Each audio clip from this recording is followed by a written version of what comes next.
Alors je vois qu'il y a beaucoup d'excitation. Je pense que le fait qu'on ait dépassé un tout petit peu l'heure du début du culte, normalement c'est à 10h45, c'est lié à toute l'excitation dans ce culte participatif qu'on a chaque année à 2 reprises, au moment de Pâques et puis au moment vers Noël, où on a comme ça un culte qui est préparé et animé entièrement par la communauté, tous ceux qui ont envie de proposer quelque chose. Je vous propose de réussir à, malgré toute cette joie comme ça, toute cette ferveur, d'essayer juste de faire un tout petit peu silence. Et on va commencer avec un son de cloche.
Soyez les bienvenus, sœurs et frères, pour ce 4e dimanche du temps de l'Avent, donc dernier dimanche avant la fête de Noël. Excusez les voix un petit peu rocailleuses qui sont liées à la période hivernale. Nous prions.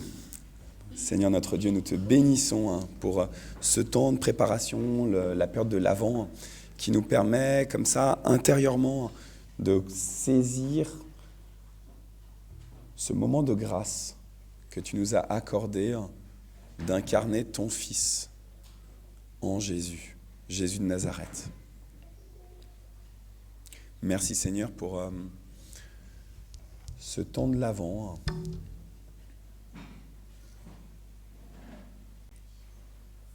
Merci Seigneur, oui, pour cette incarnation. Merci Seigneur pour ce ministère, ces enseignements, ces miracles. Merci pour la vie de Jésus, pour que nous ayons à notre tour, en 2022, en ce 18 décembre, la vie et la vie en abondance.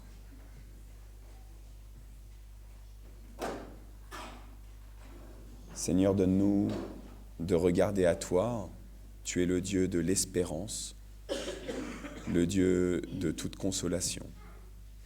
Nous te bénissons. Amen. Sœurs et frères, j'ai quelques annonces pour commencer cette célébration. Comme ça, c'est fait. À l'issue du culte, on propose un repas partagé. Donc tous ceux qui ont envie, que vous ayez amené quelque chose ou pas, vous êtes les bienvenus pour partager un repas. Mardi, on continue le groupe de prière, comme tous les mardis.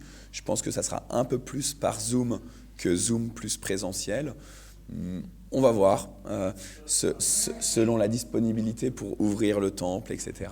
Mais en tout cas, donc, tous les mardis à 14h, le groupe de prière. Jeudi, en revanche, il n'y aura pas le culte du jeudi, puisque normalement, tous les jeudis à 10h du matin, il y a un culte suivi d'un repas. Pendant les vacances scolaires, il n'y a pas de culte. Et puis, le week-end prochain, comme je viens de l'annoncer, c'est déjà Noël. Aujourd'hui, c'est le dernier dimanche avant Noël. Et donc, pour la vigile de Noël, le 24, on a un culte à 19h. Et puis, le lendemain, le 25, le culte de Noël. Un bon moment. Et à l'issue du culte de Noël, vous voyez sur l'écran, il y a un repas qui est proposé.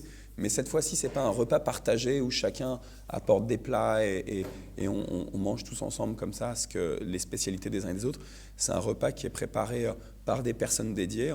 Et donc, du coup, ça demande une inscription et puis un appel à participation financière libre. Il y a un montant qui est proposé, mais de manière libre. Donc, voilà, ça, c'est pour les activités en cette fin d'année. 2 points pour l'année prochaine. 3 points. Oh là là, j'avais oublié ça. Hier soir, on en a parlé avec Marie-Christine hier lors de la maraude. Hier soir, la chaîne C8 diffusait la 2e saison de la série The Chosen, Les Élus, qui est une série donc centrée sur les disciples de Jésus qui suivent Jésus. Et c'est une série américaine. Mais là, pour la 2e année consécutive, ils ont traduit en français et c'est très, très, très bien traduit. Donc, il y a toute la saison 1 l'année dernière qui a été passée en français à la période de Noël. Et là, cette année, ils font la saison 2 aussi entièrement en français. Si vous l'avez loupé hier, si vous avez regardé les Miss France et que vous avez oublié de regarder The Chosen, eh ben, vous inquiétez pas, vous pouvez regarder en replay sur MyCanal. Voilà. Deuxième information donc pour 2023, le 1er janvier tombe un dimanche, on va avoir un culte, en tout cas non, on va ouvrir le temple le 1er janvier, et ça c'est notre souhait. Normalement le premier dimanche du mois, on a la Sainte Seine, on fera exceptionnellement pas la Sainte Seine ce 1er janvier, parce qu'on va juste ouvrir pour les quelques personnes qui sont très motivées pour remettre leur année 2023 entre les mains du Seigneur.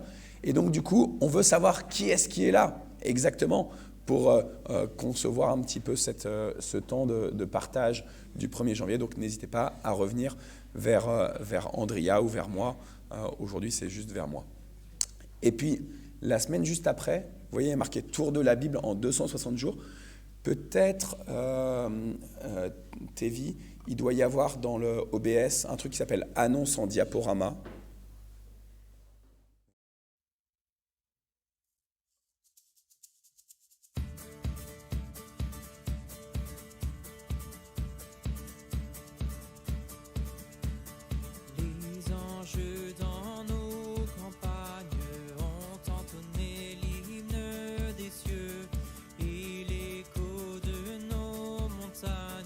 Redit ce chant mélodieux. Gloire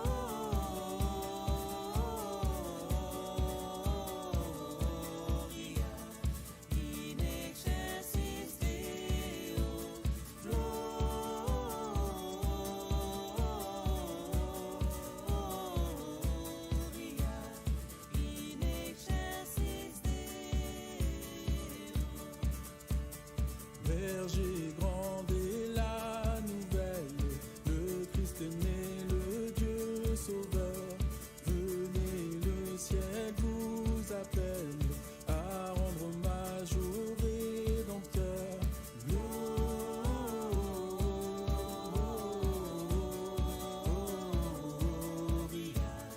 in excelsis Deo. Gloria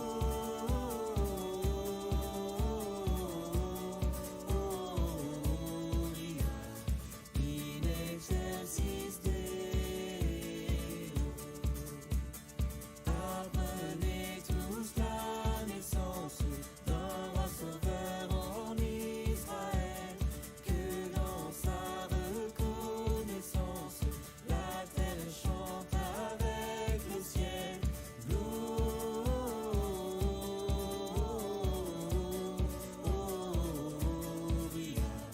in excelsis Deo. Gloria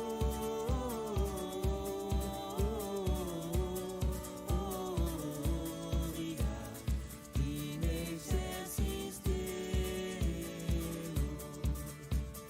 Vers l'enfant qui vient de naître, accourons tous avec bonheur. Le ciel nous l'a fait connaître.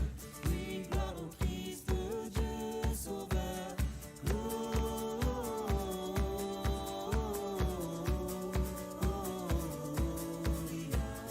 in excelsis Deo. Gloria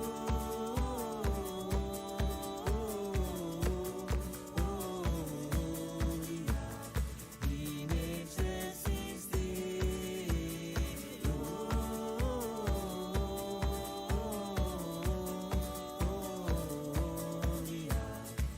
in excelsis Deo. Gloria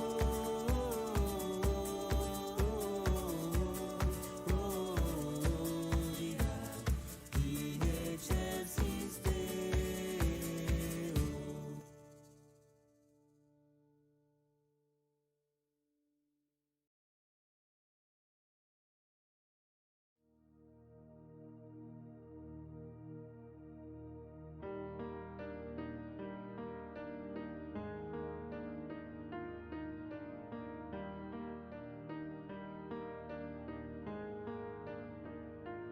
Ô peuple fidèle,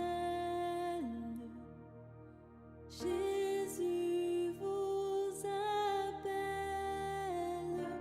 Venez, triomphant joyeux, venez en ses yeux. Ô peuple fidèle, venez voir le roi des cieux, que votre amour l'implore, que votre voix l'adore, et qu'elle chante encore ce don précieux.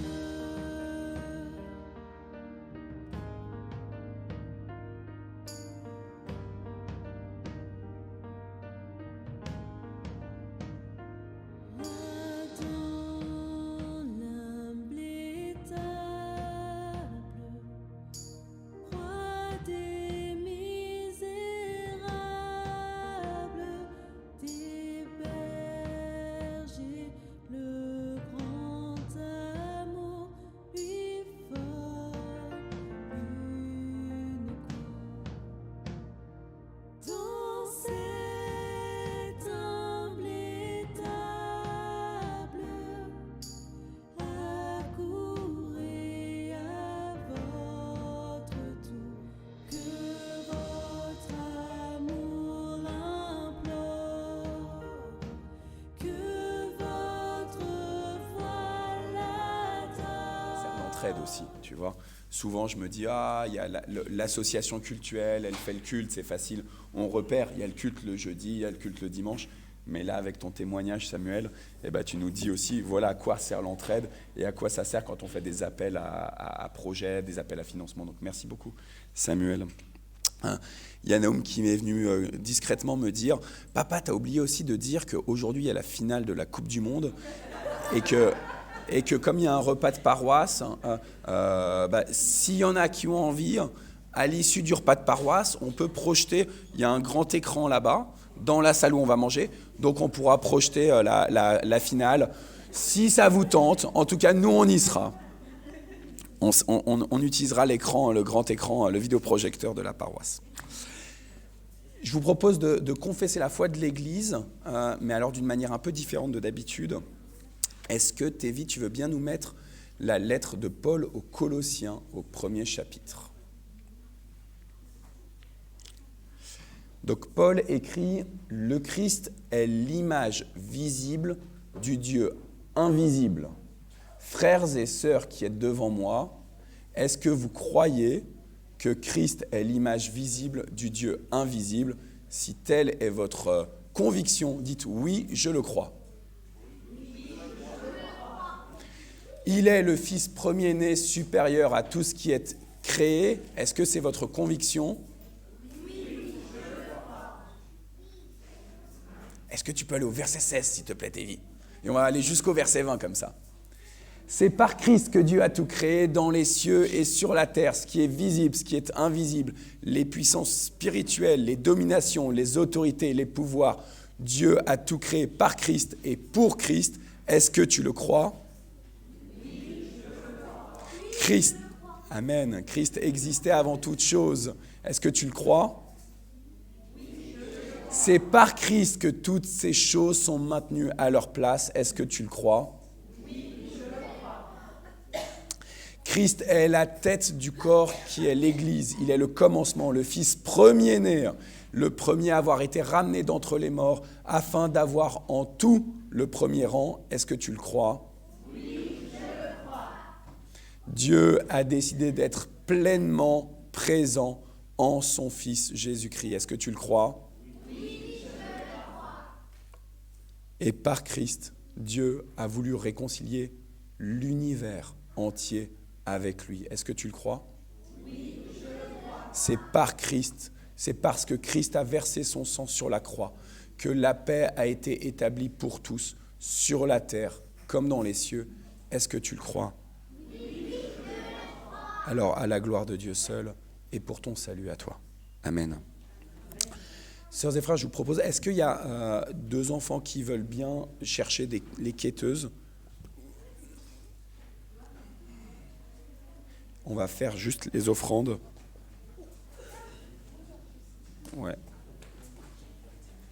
Ouais, comme ça, tu dis ton petit mot en même temps. Parfait. J'ai oublié quelque chose de très important parce qu'à Noël, c'est vrai que les enfants ont une place toute particulière.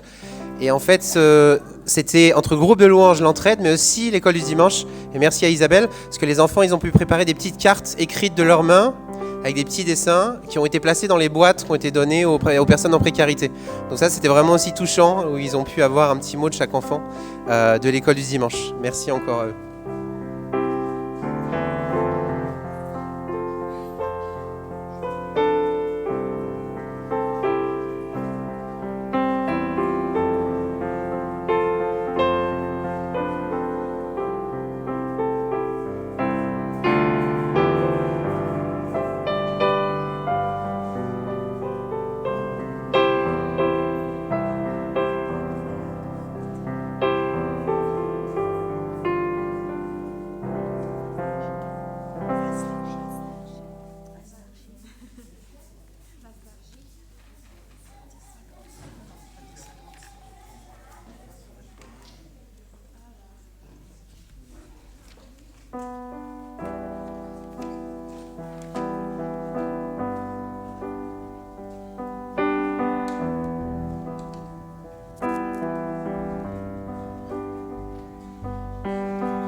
Samuel prenait le train pour la première fois en compagnie de sa cousine.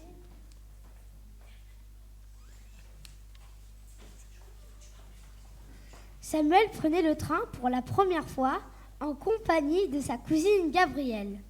Ils se rendraient à Berthier pour rendre visite à leur grand-mère. Au début, Samuel était nerveux et il demandait à Gabrielle plein de questions. Mais elle ne lui répondait pas toujours puisqu'elle lisait le dernier livre de Narnia. Samuel se mit à regarder les passagers qui arrivaient dans le train. Un jeune couple monta dans le train. Il ne restait pas beaucoup de place dans le wagon et l'homme demanda à Samuel si le banc en face de lui était pris. Et Samuel lui répondit : « Oh non, monsieur, vous pouvez vous asseoir ici. » Gabrielle, elle, était toujours plongée dans son livre et n'a même pas levé les yeux vers les nouveaux passagers. Samuel remarqua le gros ventre de la femme. Elle allait avoir un enfant, il le savait. « Merci, jeune homme, lui dit le monsieur. » Samuel regarda la femme puis s'endormit. Samuel rêvait qu'il faisait route vers Bethléem et qu'il avait croisé Joseph et sa femme Marie en route vers Bethléem. « Vous allez loin comme cela ?» leur demandait-il. « Nous allons à Bethléem et cela ne sera pas facile pour Marie qui est enceinte. La loi nous ordonne d'aller nous inscrire pour le recensement à l'autre bout du pays puisque ma famille vient de Bethléem. » Samuel les regardait s'éloigner en se disant que cela allait leur prendre du temps pour arriver à Bethléem. Surtout que le petit âne sur lequel était montée Marie, lui, n'allait pas très vite. Samuel entendit un tchou-tchou, tchou-tchou, tchou-tchou. Et il se réveilla. Samuel ouvrit les yeux et remarqua l'homme et sa femme qui lui souriaient gentiment. « Tu t'es endormi, mon garçon, lui dit la femme, tu dois être fatigué. » Samuel lui a souri et dit : « Le bruit que fait le train m'endort. » Il y avait un nouveau passager qui montait dans le train. Samuel le regarde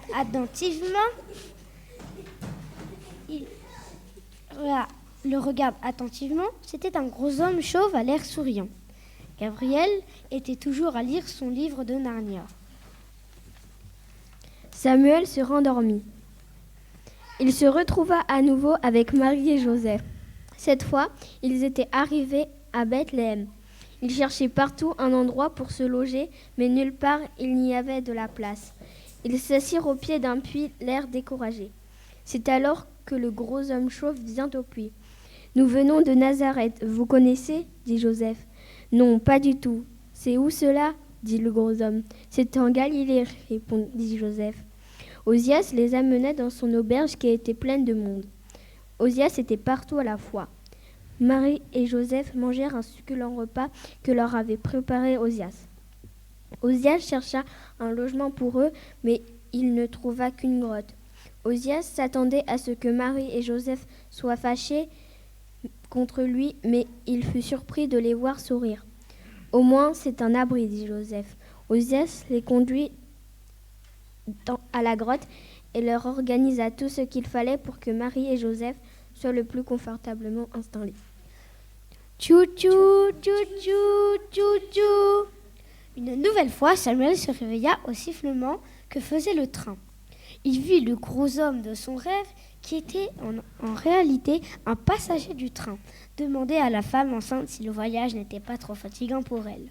« Oh non, mais ce jeune homme, dit-elle en désignant Samuel, n'arrête pas de se réveiller au moindre coup de sifflet du train. Tu fais un long voyage, dit l'homme à Samuel. Oui, je vais à Berthier, dit Samuel. C'est encore loin, lui dit l'homme avec un grand sourire. Deux autres passagers montaient dans le wagon. Tous deux avaient des cheveux très frisés et Samuel se dit « Ils sont frisés comme des moutons. »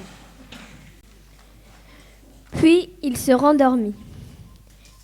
Une nouvelle fois, il se retrouva à Bethléem dans la grotte qu'occupaient maintenant Marie et Joseph. Un tout petit bébé était dans les bras de Marie. « Comme il est beau !» dit Marie, en le plaçant dans une mangeoire qui remplaçait le berceau où normalement le bébé aurait dû être placé. Soudain, un homme et une femme entrèrent dans la grotte. « Excusez-nous de vous déranger, dit le plus vieux d'entre eux. « Entrez, entrez, leur dit Joseph. Ils entrèrent et leur racontèrent ce qui s'était passé au début de la nuit. Un ange nous est apparu quand nous étions auprès du feu à jaser et il nous a dit qu'ici même un sauveur nous est né. Vous le reconnaîtrez, nous dit-il, parce que vous le trouverez couché dans une mangeoire. » Les bergers restèrent un certain temps à regarder Jésus, tout en souriant, puis le quittèrent. Tchou-tchou, tchou-tchou, tchou-tchou. De nouveau, Samuel se réveilla en sursaut. Le train arriva une nouvelle fois en gare. Samuel, qui commençait à lire, essaya de lire le long de la gare. B, dit-il, c'est la gare de Bethléem, dit-il encore un peu endormi. Non, lui dit sa cousine Gabrielle en posant son livre. Ce n'est pas cela, c'est la gare de Berthier. Tu ne sais pas encore lire comme il faut. Les autres passagers débarquèrent aussi à cette gare. Et le sifflet de la locomotive fit de nouveau un tchou-tchou, tchou-tchou, tchou-tchou. Joyeux Noël à tous!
prosternons nos cœurs, inclinons nos vies. Il est le Sauveur, amour infini. Adorons Jésus, nous levons nos mains pour lui rendre gloire. Il est le chemin, il est notre espoir. Magnifique est le Seigneur, magnifique est le Seigneur, magnifique est le Seigneur, digne de louange. Magnifique est le Seigneur, magnifique est le Seigneur, magnifique est le Seigneur, digne de louange.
Viens, viens, viens.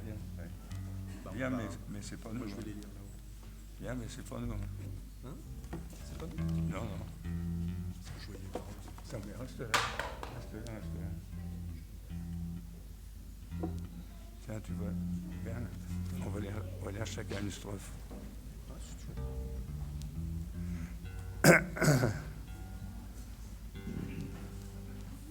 L'avant, le vrai roi, celui que nous attendons.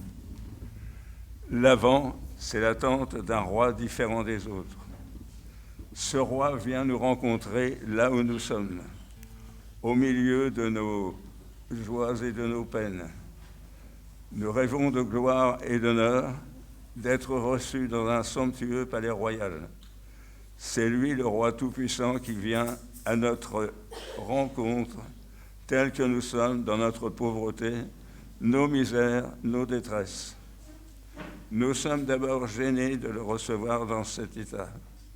Nous sommes ensuite déçus de ce que, par sa venue, tout ne soit pas changé en nous, déçus de ce que nous ayons encore à nous débattre avec nos ennemis et nos peines. Mais la présence de ce roi à nos côtés nous invite au changement. Il connaît nos faiblesses et il désire nous combler de son amour. Faisons-lui de la place dans nos existences pour l'accueillir. Ce roi, le Seigneur que nous attendons tous, est juste, humble, mais victorieux.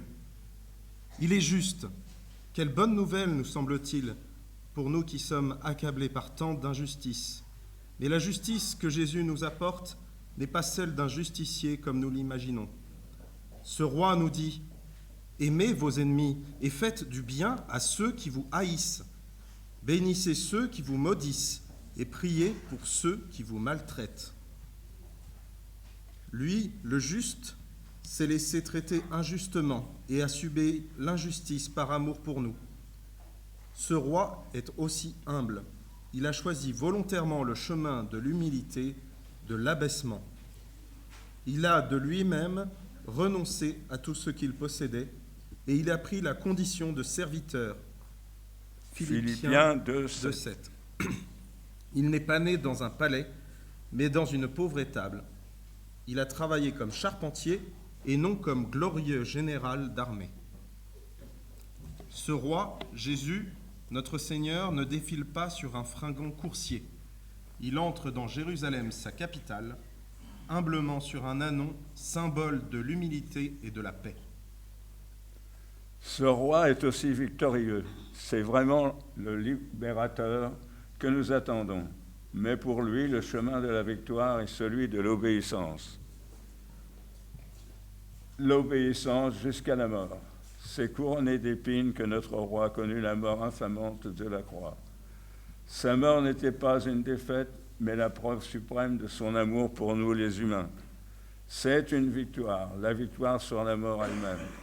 C'est en effet par sa résurrection qu'il triomphe de la mort et de toutes les puissances des ténèbres. Le roi victorieux est vivant. Il est présent aujourd'hui à nos côtés pour nous entraîner sur le chemin de la victoire. Un chemin qui pourtant n'est pas exempt de souffrance. Le prophète Zacharie a annoncé qu'il établira la paix parmi les nations. Chapitre 9, verset 10, c'est ce que nous attendons avec impatience.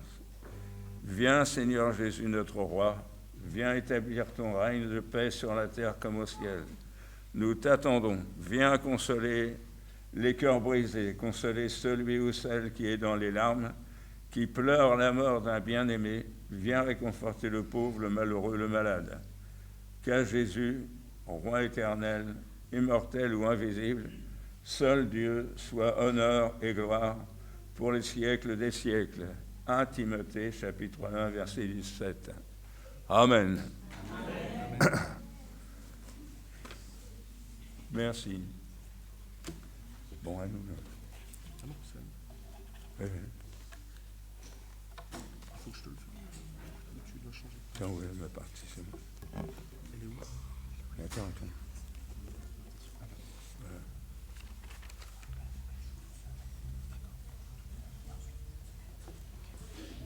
Qu'est-ce qu'il dit?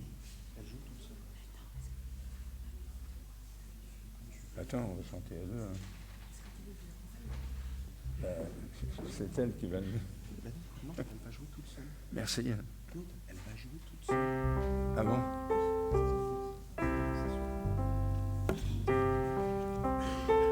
Alors on le fait après. On vient après.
Douce nuit, sainte nuit, dans les cieux, l'astre lui, le mystère annoncé s'accomplit.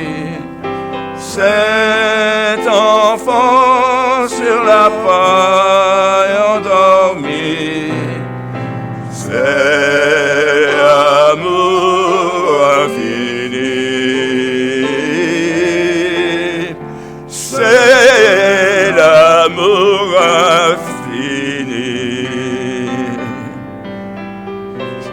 Saint enfant, doux agneau, qu'il est grand, qu'il est beau, entendez résonner les pipeaux des bergers conduisant leurs troupeaux vers son humble berceau, vers son humble berceau. C'est vers nous qu'il accorde en un don sans retour de ce monde ignorant de l'amour. Oh, commence aujourd'hui son séjour, qu'il soit roi pour toujours, qu'il soit roi pour toujours.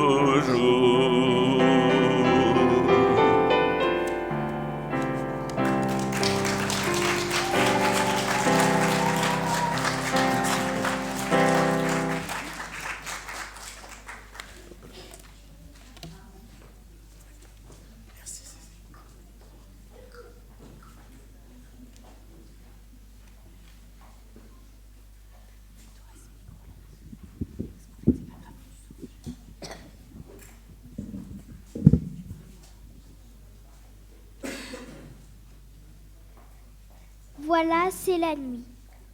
Comme d'habitude, Dieu, le grand chef d'orchestre, se prépare à illuminer le ciel. Il vient jusque tout au bord du monde et il dit « Grand ours !» Et la grande ours se lève et Dieu voit que c'est très beau.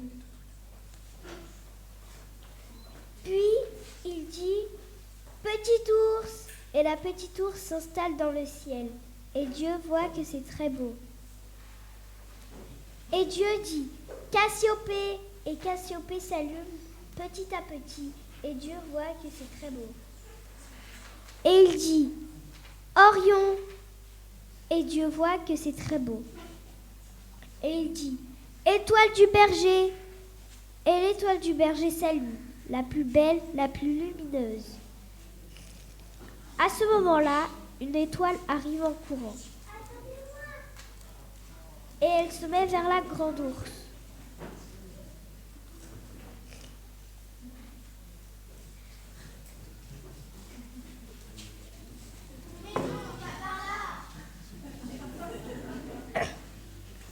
Et elle va vers la petite ours. Mais non, papa, tu vas bien que tu déranges. Elle va vers Cassiopée. Mais enfin non, nous on est les étoiles du Elle va vers Orion.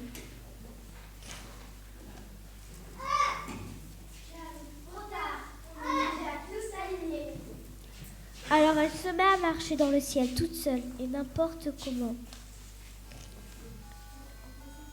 Qu'est-ce que je vais bien pouvoir faire de cette étoile particulière, se dit Dieu. Elle a beaucoup trop d'énergie, elle en fait qu'à sa tête. Où est-ce que je peux bien la mettre?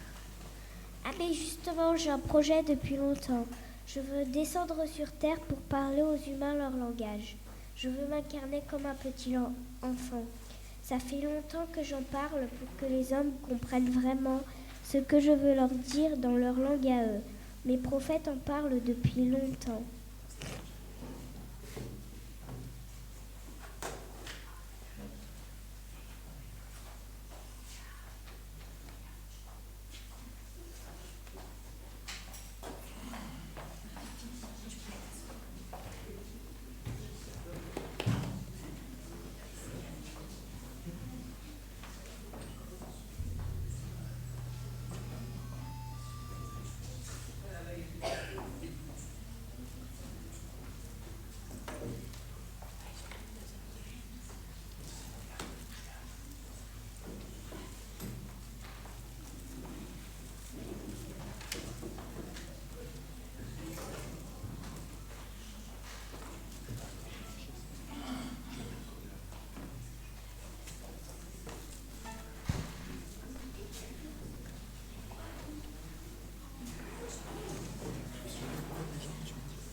Oui, c'est ça.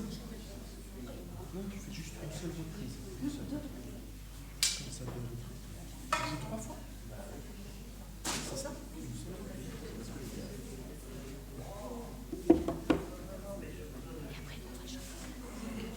Ah, c'est après. C'est pas... C'est mieux qu'on vous entende bien. Allez-y, c'est parti. Regarde là.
Ah ben on a les paroles là-bas? Oui. Ah, mais c'est très bien. Moi ça me suffit. 3, 4, c'est vrai? Quand tu veux. Hop. Venez mes enfants, accourez, venez tous. Merveille divine se passe chez nous.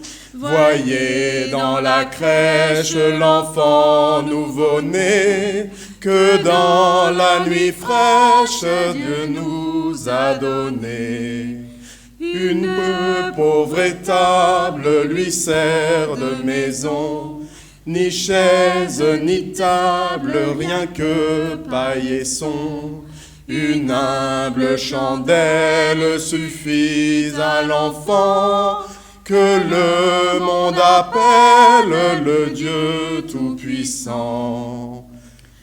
On n'a vu personne monter au clocher, mais la cloche sonne pour le nouveau-né.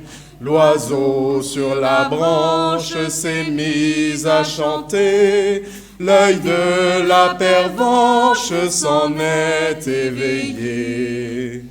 Bergers et bergères portent leurs présents, dodo, petit frère, chantent les enfants. 1000 anges folâtres dans un rayon d'or, les mages se hâtent vers Jésus qui dort.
Alors, Dieu envoie l'étoile et l'ange Gabriel chez Marie.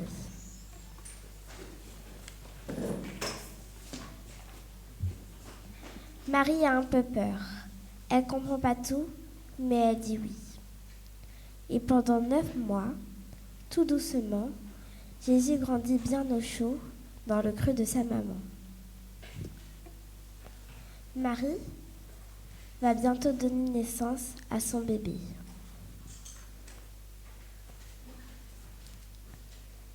Elle part avec son mari, Joseph, pour le grand recensement ordonné par César Auguste. Comme elle a de la peine à marcher, elle voyage en âne. Elle arrive à Bethléem, la maison du pain. Mais toutes les auberges sont prises d'assaut par tous ceux qui viennent aussi se faire recenser. Alors l'étoile les guide jusqu'à un gentil paysan qui met à disposition son étable. Marie donne naissance à l'enfant Jésus. Et l'étoile ne peut s'empêcher de verser une larme de bonheur. Puis, l'étoile part vite. Vite, annoncer la nouvelle au berger, avec tous les anges du ciel.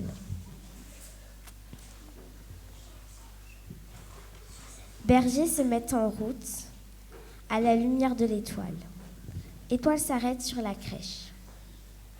Mais le travail de la petite étoile n'est pas fini.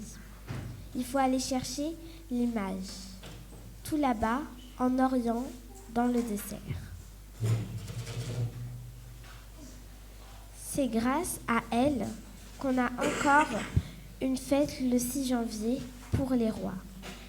Mages arrivent, offrant l'or, l'encens et la myrrhe. Étoile a bien travaillé, tellement qu'elle a épuisé toute son énergie. Depuis, elle n'est plus aussi folette qu'avant. Dieu l'appelle seulement au mois de décembre pour éclairer les rues de nos villages, pour briller au sommet des églises de la marche à l'étoile, pour briller au sommet des sapins de Noël pour nos maisons, pour dire à tous que Jésus est la lumière du monde, que grâce à lui, la ténèbre n'est plus ténèbre, même la nuit devient lumineuse. Dieu est venu au monde comme un petit enfant sur notre terre, pour montrer tout l'amour qu'il a pour chacun de nous. Depuis, même le plus noir de notre vie peut se transformer grâce à la lumière de Dieu. Amen.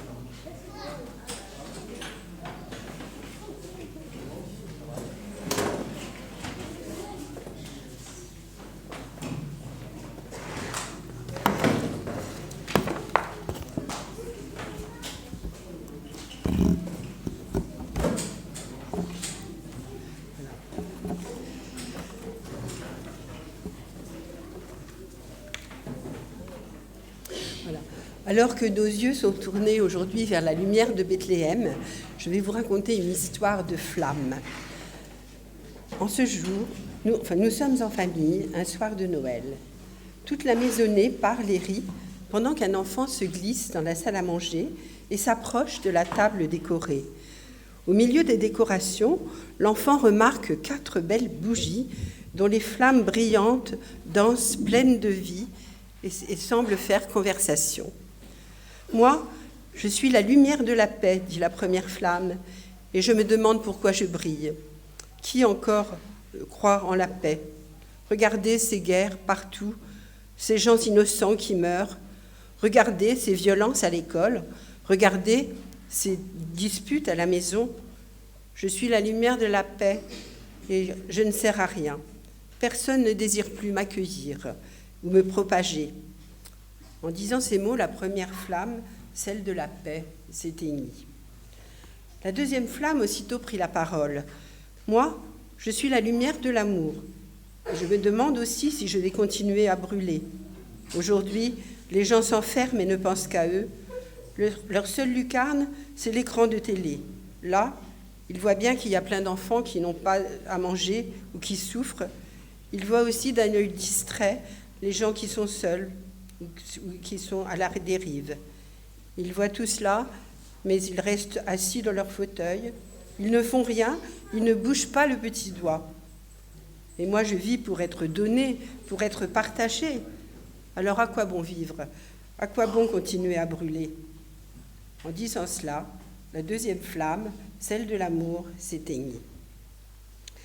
La troisième bougie de Noël prit la parole. Moi, je suis la lumière de la foi. Cela fait des années que je dis « Ayez confiance en Dieu, il est là, avec nous. Il peut nous accompagner, nous épauler, nous porter. » Mais qui croit en ces paroles? Qui a confiance en Dieu? Qui s'appuie sur lui? Je crois que je suis moi aussi inutile. Les gens n'ont plus besoin de moi. Et la troisième flamme, celle de la foi, s'éteignit.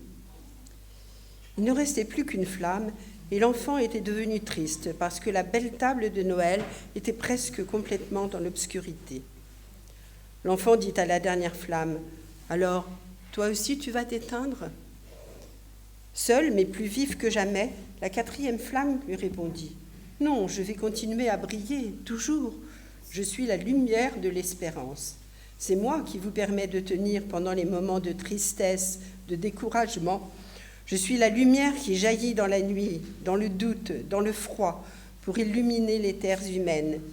Je suis le petit enfant de Bethléem qui s'aime encore et qui rallume toutes les vies éteintes. Et je serai toujours là. » L'enfant médita un instant ces paroles. Il comprit que la flamme espérance pouvait redonner vie à toutes les autres flammes. Il prit alors entre ses mains la petite lueur et ralluma bien vite les 3 autres mèches, celles de la paix, de l'amour et de la foi. Et toutes ces flammes brillèrent d'un si grand feu qu'elles en illuminèrent fortement le cœur de tous les convives. Et tous en chœur, ils se mirent debout et chantèrent la gloire de Dieu.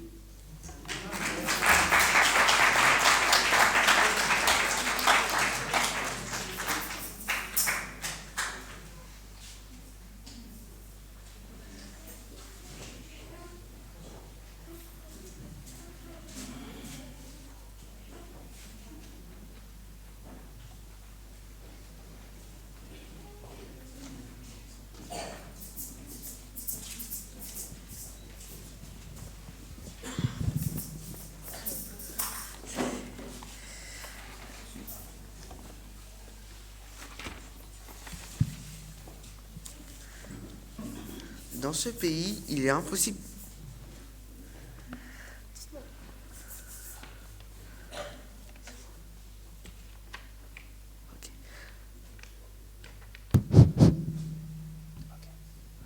Dans ce pays, il est impossible de dire ce que l'on pense, de faire ce que l'on veut, de manger de bonne viande, de boire du bon vin.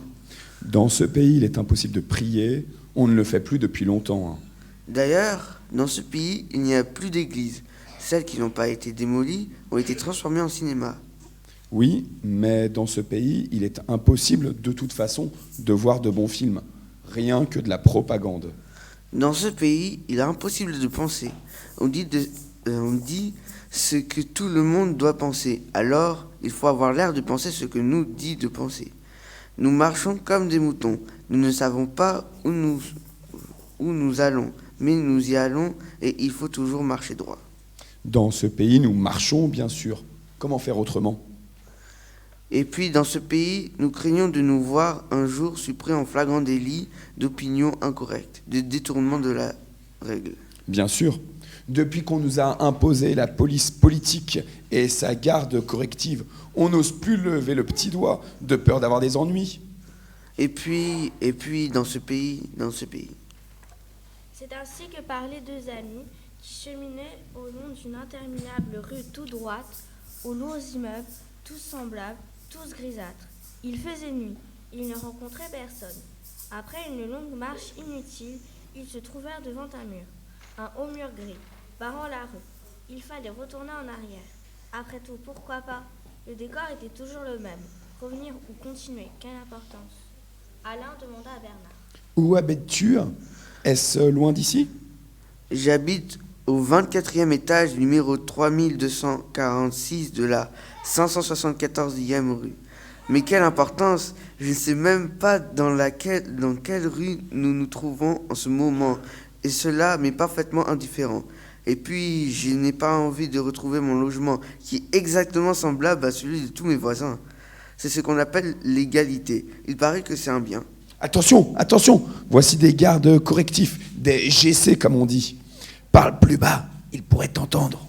Les gardes passèrent devant eux, devant les deux hommes, sans leur adresser la parole. Ils s'arrêtèrent un instant devant un immeuble et y pénétrèrent. Bon, nous ne les interrompons pas, tant mieux. Mais je pense qu'il faut aller se coucher, il doit être tard. Tôt ou tard, quelle différence ? Nous sommes vieux, nous sommes à la retraite. Nous recevons chaque mois quelque argent, toujours la même somme. Nous n'avons rien à faire. Alors se coucher à 9h du soir ou à minuit, quelle différence ? D'ailleurs, je ne sais même pas la date du jour. À quoi sert de connaître la date, puisque tous les jours sont semblables, qu'il n'y a plus de semaines, plus de dimanches, que les jours de fête nous sont imposés comme ça, sans explication. Ah, attends un peu. J'ai quand même un agenda. J'écris pas grand-chose, mais j'en ai un. Je vais regarder. Voilà, tous les jours, je raye un jour. Alors, le premier jour qui est pas rayé, voyons, ce réverbère, il éclaire vraiment très mal. Ça y est, joie, nous sommes le 24 décembre. Et, attends, je regarde. Il est 23h30. Je vais rayer ce jour-là tout de suite. 24 décembre. Tiens, ça me dit quelque chose. Je crois que c'était la veille d'une grande fête, autrefois. Je ne m'en souviens plus très bien, il y a si longtemps. Une fenêtre de l'immeuble où étaient entrés les gardes s'ouvrit et il tomba un objet qui s'écrasa devant les deux promeneurs. On entendit vaguement un cri, mais la fenêtre se referma. Les gardes sortirent et se penchèrent vers les planches cassées qui se trouvaient à terre. Ils ne prêtèrent encore aucune attention à quiconque, mais les deux vieillards jugèrent prudent de s'éloigner. Acte 2. Charles, pourquoi as-tu jeté cet objet par la fenêtre? Relis donc le règlement, David. Les ordres sont formels. Tous les objets suspects, n'appartenant pas à la nomenclature officielle, doivent être confisqués. Il est interdit de le transporter soi-même, mais il est obligatoire de s'en débarrasser au plus vite. Le service de ramassage s'occupera de transporter l'objet au laboratoire dans le but de déterminer son degré de nocivité. Voilà. J'ai pris le nom des détenteurs de l'objet suspect. Je ne sais pas ce que c'est, mais ils risquent de lourdes peines. Et s'ils s'échappent, s'ils se cachent? Ils ne peuvent pas. Tu sais bien que tous les appartements sont équipés de micros et de caméras. C'est le commissaire qui m'a dit ça comme ça. J'ai remarqué un objet bizarre dans mon appartement, 2745, au 13e étage du 625 de la 33e rue. Prends un homme avec toi et va le chercher. David ne répondit rien. Charles prit son téléphone portable et composa un numéro. Mission accomplie, chef. Nous restons sur place. Nous attendons le ramassage. La voiture arriva très rapidement. L'objet fut enlevé. Acte 3. Le laboratoire était une véritable usine où les employés se relayaient jour et nuit. Chaque objet suspect arrivait dans une poche de plastique transparent. On l'a confié à un technicien en blouse blanche qui devait l'en extraire avec soin, lui faire subir une série de tests pour en déterminer la nature, l'utilité, la nocivité, le prendre en photo, rédiger un rapport, déterminer enfin si l'ancien détenteur semblait un contre-révolutionnaire ou simplement un fantaisiste sans danger. À la fin, tout devait être impitoyablement broyé entre deux rouleaux de fer. Émile fut chargé d'examiner le colis. De prime abord, il ne semblait rien contenir d'extraordinaire. Voyons ce qu'il y a là-dedans. Quelques planches cassées qui avaient été peintes, de la paille, du coton hydrophile. Pas de quoi s'affoler. Mais voilà plus intéressant. Ce sont des statuettes, semble-t-il. Les détenteurs vont avoir des ennuis, car il est bien écrit dans le règlement que la possession d'une œuvre d'art est strictement interdite. Or, une statuette, c'est bien une œuvre d'art. Donc, ces gens ont fait une faute assez grave. Continuons l'examen. Ce n'est pas une seule statuette, mais toute une série de figurines vivement colorées. L'exécution est médiocre, mais on reconnaît nettement un chameau aux pattes cassées, un bœuf coupé en deux, un âne. Et voilà des moutons. Pas de doute, il y a là un symbolisme qu'il va falloir déchiffrer. Pour l'instant, je n'y comprends pas grand-chose. Il y a aussi des personnages aux attitudes diverses. 2 d'entre eux sont à genoux. Là encore, c'est très grave, puisque, selon le règlement, aucun homme, aucune femme ne doivent se mettre à genoux, geste d'humilité d'un autre âge. Et là, c'est un homme et une femme qui sont à genoux. Décidément, les détenteurs risquent très gros. Mais je ne comprends toujours rien. Je pourrais peut-être trouver des renseignements dans un manuel de mythologie. Là-dedans, rien n'est clair. Tiens, mais voilà une autre chose. Qu'est-ce que c'est que ça? On dirait un bébé. Décidément, c'est incompréhensible. Émile retourne entre ses mains la sculpture représentant un tout petit enfant couché sur la paille et ouvrant ses bras. Il se perd en conjectures. Il fait passer la minuscule statuette d'une main à l'autre sans savoir quoi faire. Soudain, elle lui échappe, tombe par terre. Émile se penche, ne la voit pas. Ferdinand, son voisin, s'inquiète. Tu as perdu quelque chose? Oui, une toute petite statuette que j'ai examinée. Il faut que je la retrouve, car le règlement stipule que tout objet suspect doit être détruit immédiatement après la rédaction du rapport. Si quelqu'un la retrouve demain, je risque d'y perdre mon emploi. Je vais t'aider. Les 2 hommes se penchent, mais la lumière est faible. Ils ne trouvent rien. Gérard, Hubert, Isidore, venez donc nous aider. Émile a perdu quelque chose. C'est maintenant tout un groupe qui entoure le bureau d'Émile. Gérard susurre. On trouverait plus facilement si on se mettait à genoux. Consternation. Chacun connaît l'interdiction. Malgré tout, nécessité fait loi. Tout le monde s'agenouille et dans un cri de victoire, Isidore découvre enfin le petit enfant, toujours souriant. C'est assez joli. Je ne connaissais pas. Je n'ai jamais examiné une chose semblable. Il va falloir l'écraser. Dommage. Émile repose le petit enfant sur son bureau. Il le regarde attentivement, longuement, et sans comprendre pourquoi, il est tout ému. Un long moment de réflexion. Il se décide. Il rédige le rapport. Suite de petites statuettes représentant des animaux et des personnages indéterminés. Aucune valeur artistique, aucune valeur commerciale. Semble le résultat d'un travail d'enfant. Les anciens détenteurs ne feront l'objet d'aucune surveillance particulière. Il prend une photo de l'ensemble qu'il joint au rapport, puis fait passer des santons dans le laminoir. Subrepticement, il place le petit enfant dans sa poche. Acte 4. 25 décembre, à 10h du matin, Émile sonne à la porte de l'appartement 2745 au 13e étage du 625 de la 33e rue. Un homme, une femme et un petit garçon se présentent, inquiets. Émile met un doigt sur sa bouche pour commander le silence. Il fait un signe à l'homme de le suivre. La femme et l'enfant sont de plus en plus inquiets, mais n'osent rien dire. Une fois dans la rue, Émile tire le petit Jésus de sa poche, regarde s'il n'y a aucun passant et le donne à son compagnon. Tenez, je vous le rends. C'est tout ce que j'ai pu sauver de la destruction, mais je crois que c'est le plus important. L'homme éberlué n'ose pas répondre. Si, prenez-le, c'est à vous. C'est un objet religieux, n'est-ce pas? Cachez-le bien, il pourrait vous attirer des ennuis. Un merci, timide et méfiant lui répond. Cependant, l'homme a l'air très heureux. Il sourit en tournant son visage vers le ciel. Il me reprend. Ici, nous sommes à l'abri des micros et des caméras. Parlons à voix basse. Je suis très ignorant et je pense que vous pourrez m'apprendre beaucoup de choses. Écoutez ce que je vous propose. Nous pourrions devenir amis, ce n'est pas interdit. Comment vous appelez-vous? Joseph, ma femme s'appelle Marie. Moi, je suis Émile. Eh bien, Joseph, pourrais-je venir chez vous de temps en temps? Nous pourrions alors nous promener dans le parc et vous m'expliquerez ce qu'est ce petit enfant qui m'a tant ému et qui semble avoir beaucoup de valeur pour vous.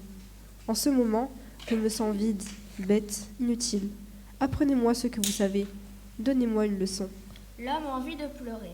Il tremble, regarde son interlocuteur, se demande s'il ne s'agit pas d'un piège. N'ayez pas peur.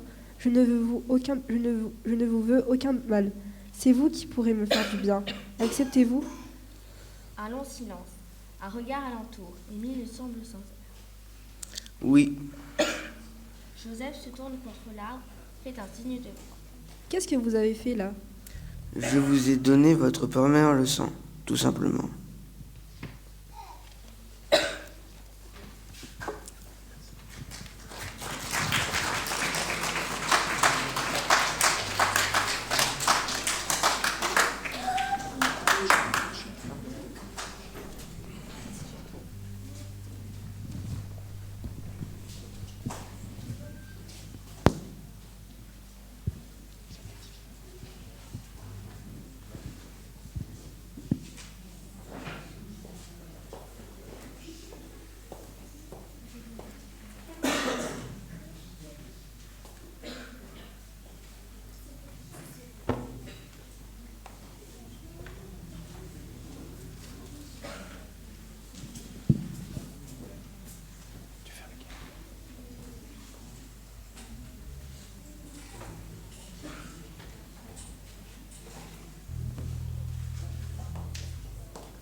Jean 3,16.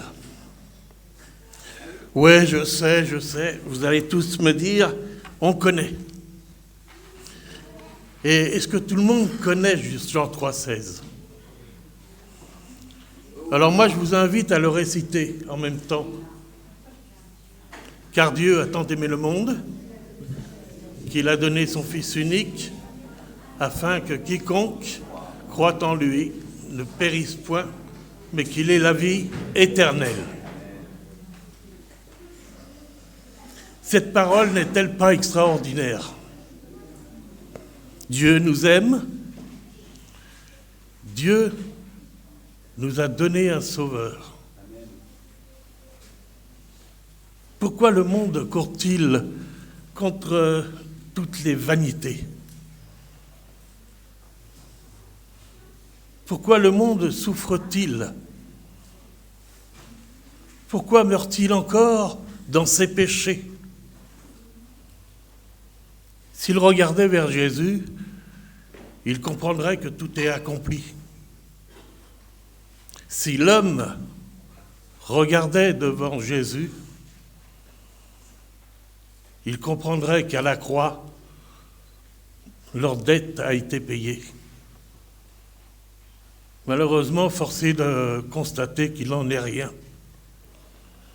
La parole de Dieu est méprisée, la grâce de Dieu est tournée en dérision, son amour moqué. Néanmoins, pour ceux qui croient, la promesse est ferme. Oui, nous croyons dans le nom de Fils de Dieu et nous croyons que Dieu est amour. Nous avons tous la raison de tressaillir d'allégresse. Une espérance vivante nous est donnée, une perspective éternelle s'ouvre à nous. Qu'importe si le monde ne veut pas l'entendre et nous méprise. Pour nous, nous avons connu et cru l'amour que Dieu a pour nous. Quoi qu'il arrive, demeurons fermes dans cette assurance. Amen.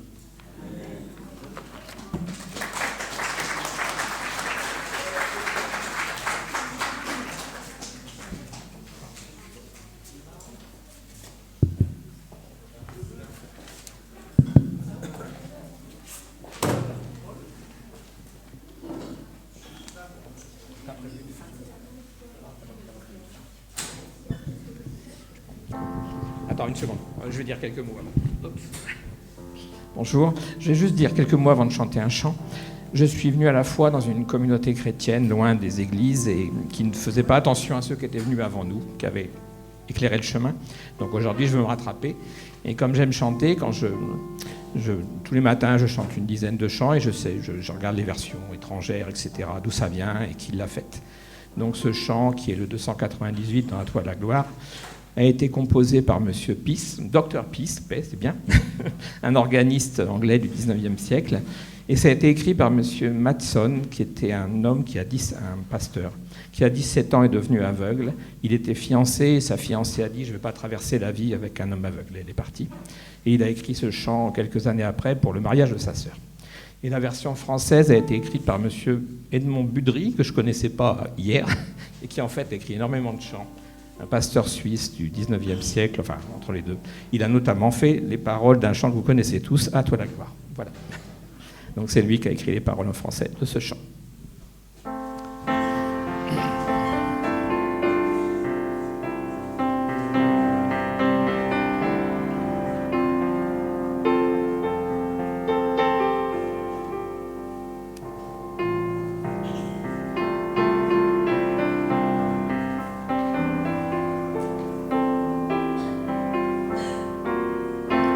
Seigneur, à ton regard de flamme, rien n'est couvert, rien n'est caché. qu'il pénètre au fond de notre âme et qu'il juge en nous le péché, qu'il juge le péché. Sonde nos cœurs et nos pensées, nos plus intimes souvenirs, nos œuvres présentes, passées, sonde nos plus secrets désirs, nos plus secrets désirs. Qu'à la lumière tout paraisse, pour que tout soit purifié, et qu'en nous ton esprit ne laisse rien qui ne soit sanctifié, vraiment sanctifié.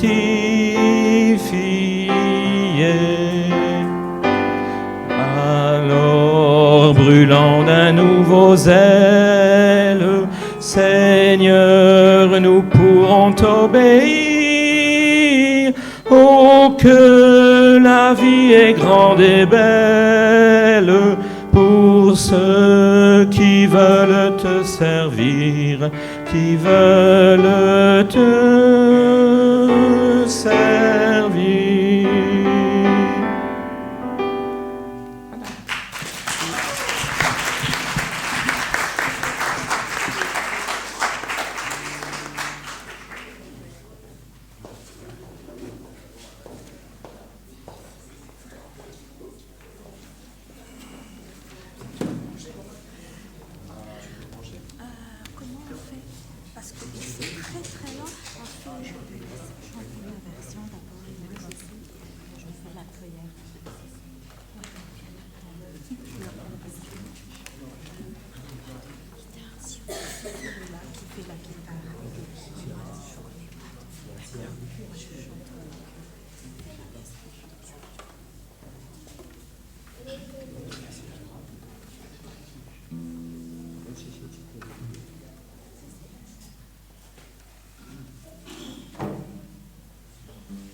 Il y a bien si longtemps, à Bethléem, c'était le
jour de sa naissance, un homme du nom de Siméon le reçut dans ses bras et bénit son nom. Il dit alors, Maître, tu laisses ton serviteur aller en paix, car mes yeux ont vu ton salut. Alléluia. Alléluia. Alléluia.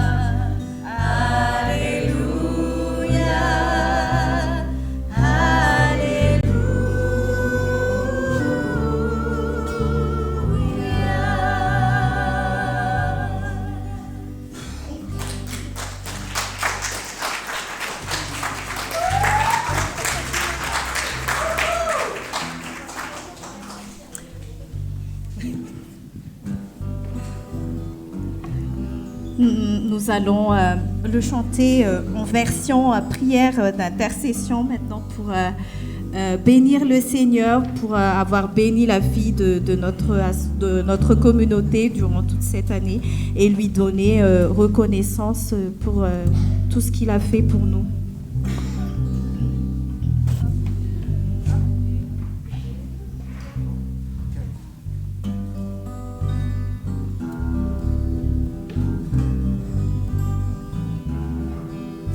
Merci Seigneur pour l'assemblée, merci pour cette communauté dont nous faisons tous partie avec toi.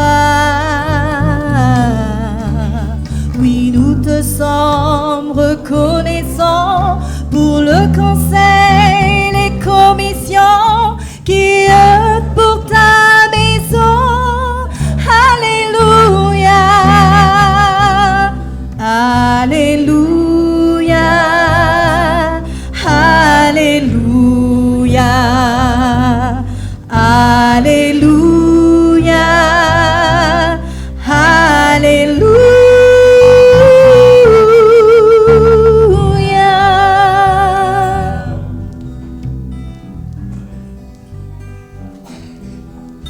Merci Seigneur pour le pasteur, les enseignants et prédicateurs, porteurs de ton message qui nourrit notre foi, et les catéchètes de nos enfants, pour que toutes les générations puissent célébrer ton nom. Oh, Alléluia, Alléluia, Alléluia, Alléluia, Alléluia.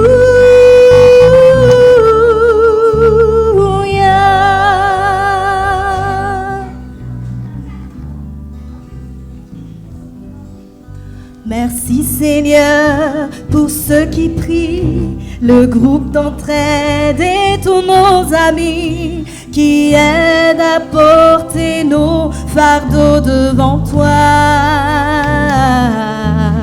Pour ces musiciens et ces voix d'anges qui nous entraînent à ta louange, nous te chantons ensemble. Alléluia, Alléluia, Alléluia, Alléluia, Alléluia.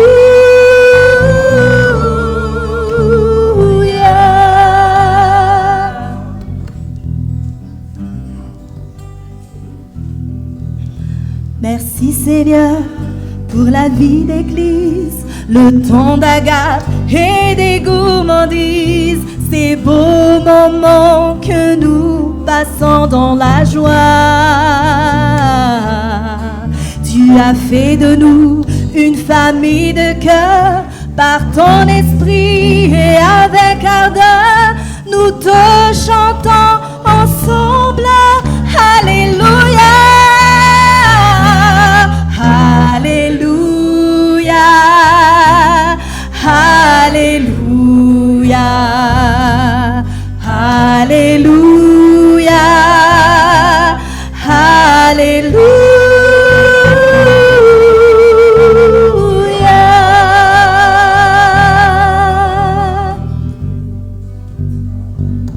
Amen.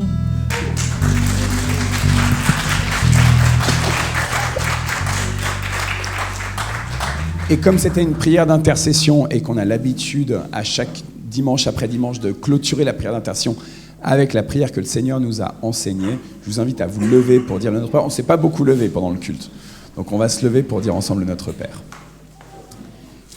Notre Père qui es aux cieux, que ton nom soit sanctifié, que ton règne vienne, que ta volonté soit faite sur la terre comme au ciel. Donne-nous aujourd'hui notre pain de ce jour. Pardonne-nous nos offenses, comme nous pardonnons aussi à ceux qui nous ont offensés. Et ne nous laisse pas entrer en tentation, mais délivre-nous du mal, car c'est à toi qu'appartiennent le règne, la puissance et la gloire pour les siècles des siècles. Amen.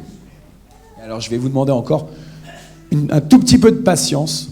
Il y a encore 2 moments bonus, un dernier conte, donc je vous invite à vous rasseoir, et puis le dernier chant qu'on va avoir.